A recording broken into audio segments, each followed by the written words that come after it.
बच्चों, आज हम लोग हिंदी कहानी का संक्षिप्त परिचय देखेंगे। कहानी गद्य साहित्य की सबसे लोकप्रिय विधा मानी जाती है। आरंभ में मनोरंजन और आत्म परितोष के लिए कहानी कही सुनी जाती थी। बाद में व्यक्ति और समाज के महत्वपूर्ण अनुभवों को प्रकट करने के लिए तथा नीति और उपदेश, सामाजिक सुधार, बाह्य एवं आंतरिक अनुभूतियों आदि की अभिव्यक्ति के लिए भी कहानी को माध्यम बनाया गया। कहानी अपनी वर्णनात्मक विशेषता के कारण अत्यंत प्रभावशाली विधा रही है। निबंध की तुलना में कहानी गद्य की बहुत सरल विधा है। कदाचित इसलिए उसका चलन भी निबंध के पहले से है। कहानी कहना और सुनना सभी अवस्था के लोगों को प्रिय है, पर कहानी केवल मनोरंजन का ही साधन नहीं है, वह गहन विचारों और संदेशों को भी वहन करती है। विश्व साहित्य में ऐसी भी कहानियाँ लिखी गई हैं जो देश और काल की सीमा का अतिक्रमण करती हुई मानव मन पर अपना स्थायी प्रभाव छोड़ गई हैं। अब हम कहानी से संबंधित कुछ परिभाषाओं को देखते हैं। प्रेमचंद्र के अनुसार कहानी ऐसा उद्यान नहीं जिसमें भांति भांति के फूल और बेल सजे हुए हों, बल्कि वह एक गमला है जिसमें एक ही पौधे का माधुर्य अपने समुन्नत रूप में दृष्टिगोचर होता है। एडगर एलन पो का अभिमत है कि कहानी एक निश्चित प्रकार का वर्णनात्मक गद्य है जिसके पढ़ने में आधे से लेकर 1 घंटे का समय लगता है। पंडित रामचंद्र शुक्ल ने कहानी को इस प्रकार परिभाषित किया है: सादे ढंग से केवल कुछ अत्यंत व्यंजक घटनाएं और थोड़ी बातचीत सामने लाकर क्षिप्र गति से किसी एक गंभीर संवेदना या मनोभाव में परिवशित होने वाली गद्य विधा कहानी है। कहानी वास्तव में गद्य साहित्य की सबसे लोकप्रिय विधा है। गल्प, आख्यायिका, लघु कथा आदि इसके अनेक पर्यायवाची शब्द हिंदी में प्रचलित हैं।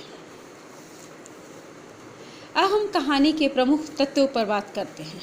कहानी के मुख्य 6 तत्व हैं: कथानक, पात्र और चरित्र चित्रण, कथोपकथन या संवाद, वातावरण, देशकाल, भाषा शैली, उद्देश्य। कथानक कहानी का मुख्य तत्व होता है।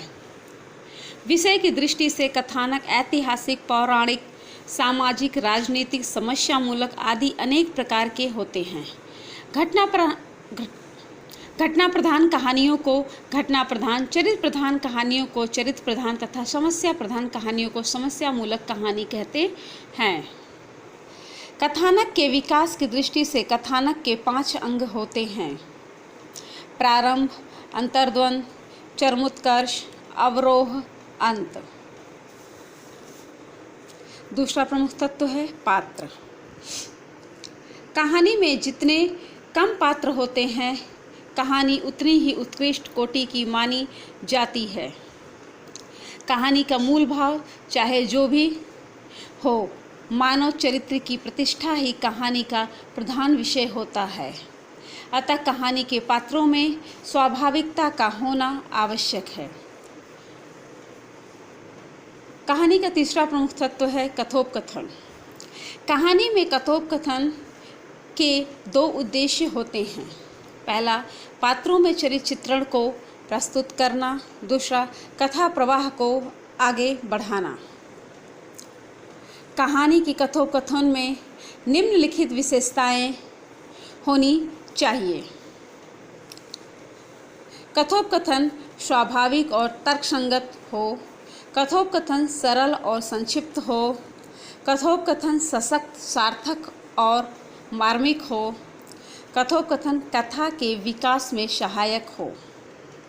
अब हम लोग कहानी के चौथे तत्व वातावरण को देखते हैं।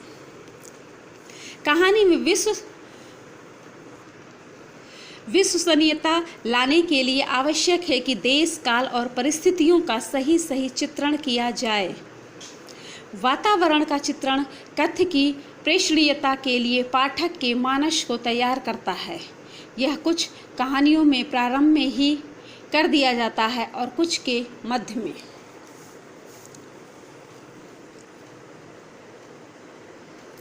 कहानी का पांचवा प्रमुख तत्व है भाषा शैली। भाषा में भावों की अभिव्यक्ति होती है और शैली अभिव्यक्ति का स्वरूप होती है। कहानी की भाषा जितनी ही सरल, सुस्पष्ट और बोधगम्य होगी, कहानी उतनी ही सफल होगी।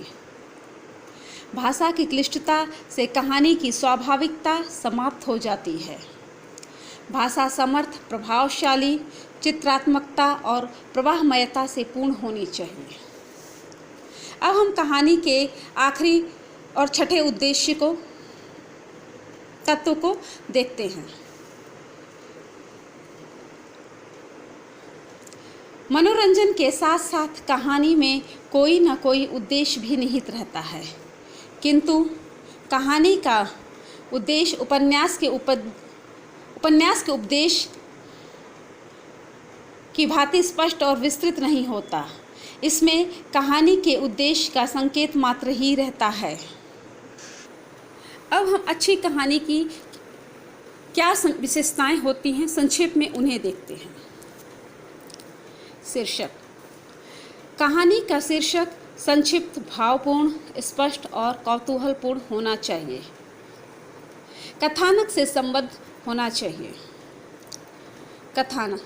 कहानी का कथानक स्वाभाविक, स्पष्ट, रोचक और सार्थक होना चाहिए। लंबे कथानक कहानी में दोष उत्पन्न करते हैं। कहानी बस इतनी लंबी होनी चाहिए कि एक बैठक में ही समाप्त हो जाए। पात्र। कहानी में पात्रों की संख्या जितनी ही कम हो, कहानी पाठकों के लिए उतनी ही बोधगम्य होगी। पात्रों की संख्या बढ़ने से कहानी की बोधगम्यता में कठिनाई आ जाती है। चरित्र चित्रण।